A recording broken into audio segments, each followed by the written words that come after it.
இந்த கதையின் இறுதியில் ஒரு வினாடி வினா போட்டி இருக்கிறது. கலந்து கொண்டு ரூபாய் 950 வெல்லுங்கள். ஹே நண்பர்களே, உங்களோட ஃபேவரட் செல்லக்குட்டி மஞ்சி எலி வந்தாச்சு. அப்புறம் நான் தான் ட்வீட்டி பறவை. இன்னைக்கு நாங்க உங்களுக்கு ரொம்ப வேடிக்கையான ஒரு கதையை சொல்ல போறோம். கர்வம் கொண்ட பலமான ஓக் மரம் மற்றும் புத்திசாலி நாணல். இந்த கதை தான் உலகத்திலேயே பெரிய பலசாலி அப்படின்னு நினைச்சுக்கிட்டு இருக்கிற ஒரு பெரிய ஓக் மரத்தை பத்தியும் ஒரு ரகசிய வித்தையை தெரிஞ்சு வச்சிருக்கிற ஒரு புத்திசாலி நாணலை பத்தியும் தான். தயாரா? இப்போ கதைக்குள்ள பறந்து போவோம். சூரிய ஒளி படர்ந்த ஆற்றின் கரையில் மிகப்பெரிய மரம் ஒன்று நின்று கொண்டிருந்தது. நாணலே, என்னை பார். என் மரத்தடி ஒரு யானையின் காலை விட தடிமனானது. என் கிளைகள் மேகங்களையே தொடுகின்றன. நான் தான் இந்த புல்வெளியின் ராஜா. காலை வணக்கம் ஓக் மரமே. நீ பார்ப்பதற்கு உண்மையிலேயே மிகுந்த பலசாலியாகத்தான் இருக்கிறாய். பலசாலியா? என்னை யாராலும் தடுக்கவே முடியாது. ஆனா நீயோ, காத்து வீசும் போதெல்லாம் நீ இங்கேயும் அங்கேயும் ஆடிக்கிட்டே இருக்க. ஒரு சின்ன காத்து பட்டா நீ அப்படியே விழுந்துருவே. நான் விழுவதில்லை மரமே, நான் சற்றே வளைந்து கொடுக்கிறேன், அவ்வளவுதான். வளைந்து கொடுப்பதா? வளைவது பலவீனமானவர்களுக்கு. உண்மையான மரங்கள் பெருமையாக நிமிர்ந்து நிற்கும், என்னைப் போலவே. அச்சச்சோ, மஞ்சி மறுபடியும் மரத்தோட தினசரி தற்பெருமை பேச்சு ஆரம்பிச்சிருச்சு. இந்த வாரத்துல இது 3வது தடவை. இதை என் வால்ல கணக்கு வச்சிட்டு இருக்கேன். உங்க 2 பேருக்கும் என் சிறப்பு தெரியாது. அப்போது தென்றல் காற்று அந்த புல்வெளி முழுக்க நடனமாட ஆரம்பிச்சது. எல்லாரும் எப்படி இருக்கீங்க? ஹாய் காற்றே. வா காற்றே, உன்னால் முடிந்தவரை பலமாக வீசு. இந்த மாவீரன் மரத்தை உன்னால் ஆட்டவோ அசைக்கவோ முடியாது. சவாலை ஏத்துக்கிறேன்.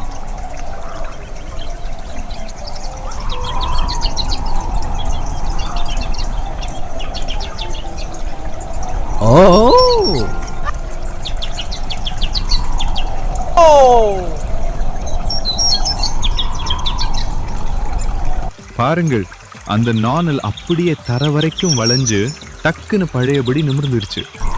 ஆனா இந்த ஓக் மரம் மட்டும் ஒரு கோபமான சிலை மாதிரி அப்படியே நிக்குது.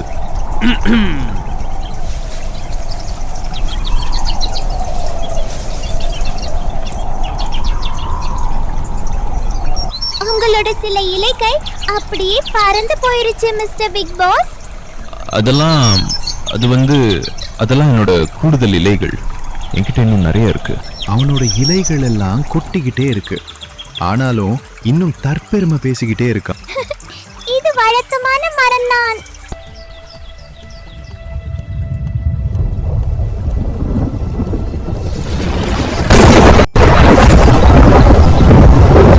சீக்கிரமே வானம் இருட்ட தொடங்குச்சு. பயங்கரமா இடி இடித்தது. காற்றும் முன்னை விட ரொம்ப பலமா வீச ஆரம்பிச்சது. இன்னும் பலமா, இன்னும் பலமா.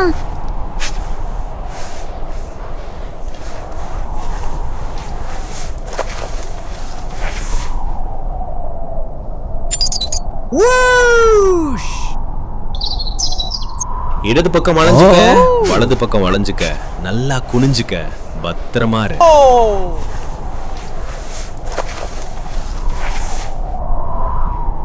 நான் ஒருபோதும் வளைந்து கொடுக்க மாட்டேன். நான் பலசாலி.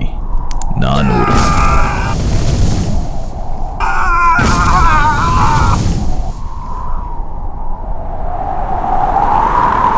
மரத்தோட பெரிய கிளை அப்படியே ஒடிஞ்சு போயிருச்சு.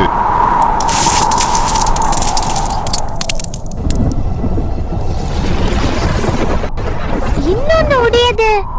ஓடி போய் எங்கேயாவது ஒளிஞ்சுக்கோங்க. வேண்டாம் வேண்டாம் வேண்டாம், இது நடக்க வாய்ப்பே இல்லை. நான் மகா பலசாலி. ஐயோ, பெரிய மரம் அடியோட சாய்ந்து விழுந்தது. புயல் கடந்து போச்சு. சூரியன் மறுபடியும் வந்துட்டு அந்த நாணல்ல மெல்ல நிமிர்ந்து நின்னுச்சு, எப்பவும் போல. மரமே, நீ நலமாக இருக்கிறாயா? எனக்கு ஒண்ணுமே புரியல. நீ ரொம்ப சின்னதா மெல்லிசா இருக்க. நீ மட்டும் எப்படி இன்னும் நிமிர்ந்து நிக்கிற?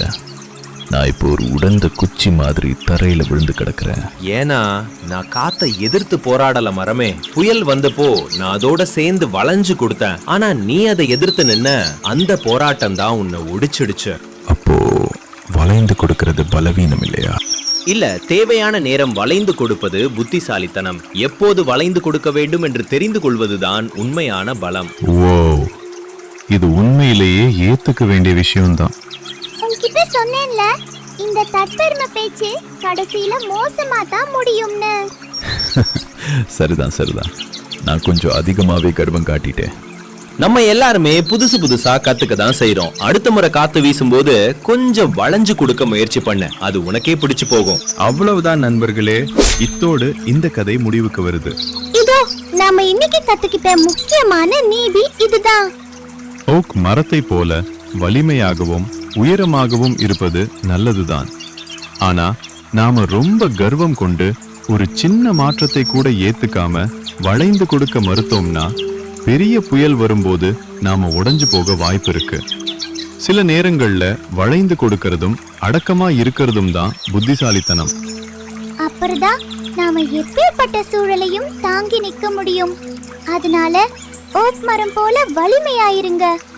அதே சமயம் வார்த்தையில் புயல் வீசும்போது நாணல் போல புத்திசாலித்தனமா வளைந்து கொடுக்கவும் கத்துக்கோங்க.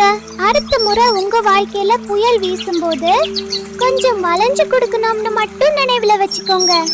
இந்த கதை உங்களுக்கு பிடிச்சிருந்ததா? காமெண்ட்ல சொல்லுங்க. நீங்க அந்த கர்வக்கார மரமா இருக்க ஆசைப்படுறீங்களா, இல்ல புத்திசாலி நாணலா? அப்புறம் எங்களோட அடுத்த கதையை தவற விடாம பார்க்க லைக் பண்ணுங்க, சப்ஸ்கிரைப் பண்ணுங்க, அப்படியே அந்த பெல் ஐகானையும் தட்டிடுங்க. டாடா, அடுத்த கதையில உங்களை சந்திக்கிறோம். டாடா, அடுத்த கதையில உங்களை சந்திக்கிறோம். டெய்ல்நெஸ்ட் டிவி வினாடி வினா பரிசுப் போட்டி www.tailnest.tv செல்லுங்கள். இந்த கதையிலிருந்து சில சுவாரஸ்யமான கேள்விகளுக்கும் சில பொது அறிவு கேள்விகளுக்கும் பதில் சொல்லுங்கள். சரியான பதில் அளித்தவர்களில் 2 தேர்வு செய்து ரூபாய் 950 அமேசான் கிஃப்ட் கார்டு பரிசு வழங்கப்படும். No payment or purchase is required to participate. www.tailnest.tv செல்லுங்கள். Take the quiz அல்லது Submit Answers என்பதை கிளிக் செய்யவும். உங்கள் கூகுள் அக்கவுண்ட் பயன்படுத்தி கூகுள் ஃபார்மில் உள்நுழையவும். வினாடி வினாவை முடித்து உங்கள் விவரங்களை பதிவு செய்யவும். சரியான பதிலளித்த அனைவரிடமிருந்தும் 2 அதிர்ஷ்டசாலி தேர்வு செய்யப்பட்டு பரிசு வழங்கப்படும். Contest ends on April 16th, 2026 at 11:59 p.m. Eastern Standard Time. The winners will be announced in a Tailnest TV video released on April 17th, 2026. This giveaway is run by Tailnest TV and is not sponsored, endorsed, or administered by YouTube or Amazon. All participants must follow YouTube's community guidelines.